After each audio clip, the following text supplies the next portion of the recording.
Today's gospel reading of Jesus washing the feet of his disciples brought back a memory for me. A number of years ago, I visited Guyana for the first time, and I had come to Guyana for a meeting with other Jesuits from the region. And we had scheduled a few days of discussions with each other, and we did quite a bit of work together in those days. And because we all had worked fairly hard during those days, it was decided that on the last day we would have an outing. To go to the country for the day, to go swimming, to share a meal and to relax together. And so we spent the day at Camp Cayuca, which I'm sure many of you have been to. And after we had arrived, we all changed into our bathing suits and went down to the river to bathe. Now, I realize that all of you are fairly familiar with river water here in Guyana, but I had only been to bathe in the North Atlantic or in Caribbean, where the water is clear and bluish-green. And I was a bit surprised to see that the water in the river here was so dark. I had never seen anything like that. And I suppose I was just assuming that it would look like other places that I had bathed. And as we stood on the bank, getting ready to jump in and swim, I was aware of the fact that I was a bit leery about stepping into that river water. And the reason I hesitated was that I couldn't see the bottom. I couldn't see what was in the water. I didn't know what might be hidden or lurking below the surface. It was a bit too mysterious for me, and I wasn't sure I wanted to step into it. And so I read over today's gospel of Jesus washing the feet of his disciples. I wonder if they felt that same sense of reticence to putting their feet in the water that Jesus was pouring on them. And I think that most people who have had their feet washed on Holy Thursday experience that same sense of uncertainty or that same sense of reticence. When we think about water, that central symbol which is used in the rite on Holy Thursday, many of us might automatically think of Psalm 23. We might think of the peaceful waters by which the Good Shepherd leads and feeds us. Or we might think of the stream of living water which Jesus himself mentions earlier in John's Gospel in his meeting with the Samaritan woman at the well. But the water used in the washing of the feet is different from those two types of water, because it's a water of change. It's a water that makes us feel uncertain. It's a water that turns everything upside down. And the people of Bible times were frightened by water like that because they saw it as a symbol of confusion. And that's precisely how Jesus uses the water that he uses to wash his disciples' feet. Jesus uses the water to rearrange things. He uses water to bring about change in things. He uses water to bring about changes in people. And as we see in this gospel passage that we've just heard, the water which Jesus uses to wash his disciples' feet does change things around. It's powerful enough to make a master into a slave and to make a servant into someone who is waited upon.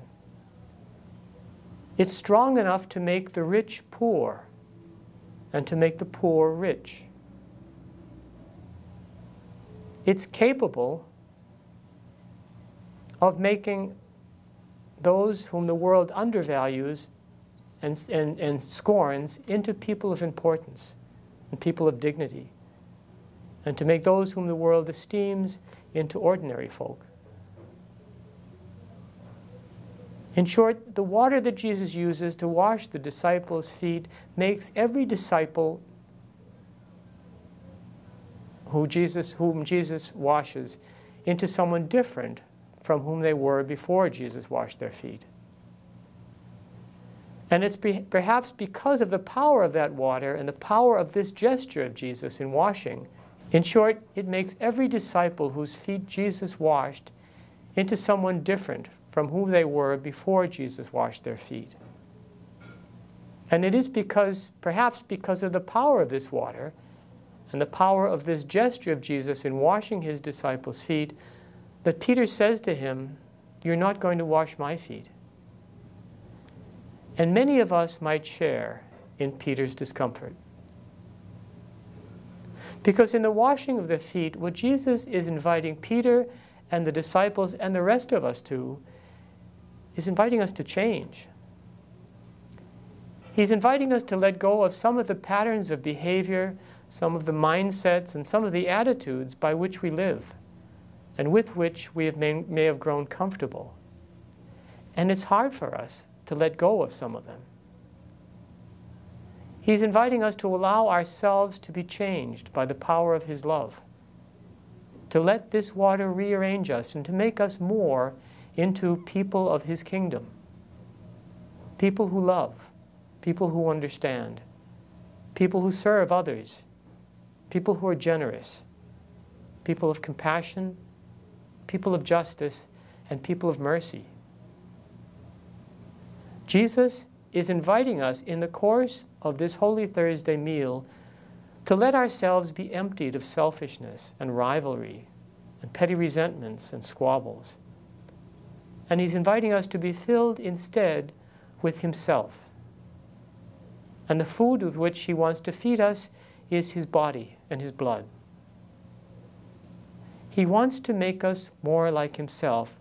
Or as he says to Peter in today's gospel, "Unless I wash you, you can have no share in me." But even as much as we might want to be more like Jesus, even as much as we might want to be more a part of his kingdom, it's difficult to let ourselves be changed. Because like me standing on the riverbank, wondering what's beneath the surface, we don't know what's going to be like. We don't know what we might be asked to do.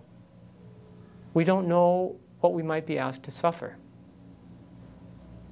But what we do have is his assurance that if we allow him to wash our feet, if we allow him to change us, we will have some share in him.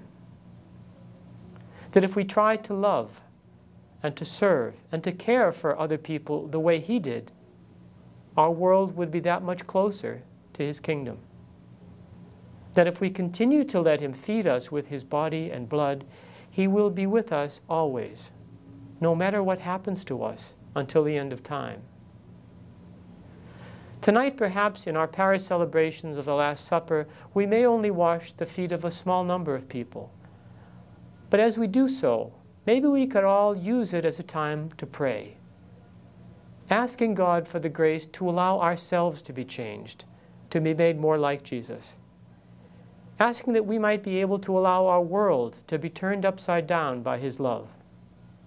And asking for the grace to remember that by serving other people, by caring for people as Jesus did, and by sharing with them his body and his blood, he will be with us always, until the end of time.